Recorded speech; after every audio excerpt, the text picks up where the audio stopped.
తెలంగాణ ప్రభుత్వం దయచేసి మాకు ఈ అల్లమెల్లిగడ్డ మైక్ సౌండ్ నుండి విముక్తి కలిగించండి. పొద్దున లేస్తే సాయంత్రం దాకా ఒకరు అల్లమెల్లిగడ్డ సౌండ్, ఒకరు కూరగాయల సౌండ్, ఒకరు పాతింప సామాన్ల సౌండ్, ఒకరు స్టీల్ సామాన్ల సౌండ్, ఇంకా ఇలా ఎన్నో ఉన్నాయి.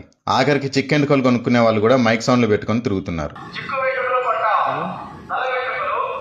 ఇలా ప్రతిరోజు ఇంటి చుట్టూ పొద్దున నుండి సాయంత్రం వరకు మైక్ సౌండ్లతో సావగొట్టేస్తున్నారు. పిల్లల బ్రెయిన్ కి పాఠాలు వినిపిస్తాయా లేదా మీ అల్లమెల్లిగడ్డ సౌండ్లు వినిపిస్తాయా మీరే ఆలోచించుకోండి.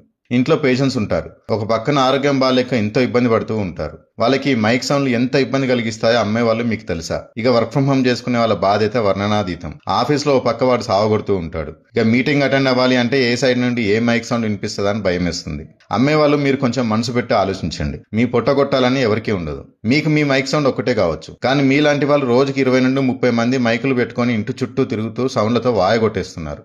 దయచేసి అర్థం చేసుకోండి. ఈ మైక్ సౌండ్లు బంద్ చేయండి. ఇవన్నీ చాలు అన్నట్లు పెద్ద డీజిల్ మోటార్లు వేసుకుని ఆ చెరుకు బండ్లు ఒకటి గుండెలో దడొచ్చేలా ఉంటాయి వాటి ఇంజన్ సౌండ్. దయచేసి అందరూ ఈ వీడియోని తెలంగాణ ప్రభుత్వానికి చేరేలా ఈ వీడియోని ట్యాగ్ చేసి షేర్ చేయండి. కొంచెం ఈ మైక్ సౌండ్లు బంద్ అయితే చాలా విముక్తి పొందుతామని నా ఆలోచన. అంతకుమించి ఎవరు పొట్టగొట్టాలన్న ఆలోచన నాకు లేదు. దయచేసి అర్థం చేసుకోండి. తెలంగాణ ప్రభుత్వం దయచేసి మాకు ఈ అల్లమెల్లిగడ్డ మైక్ సౌండ్ నుండి విముక్తి కలిగించండి.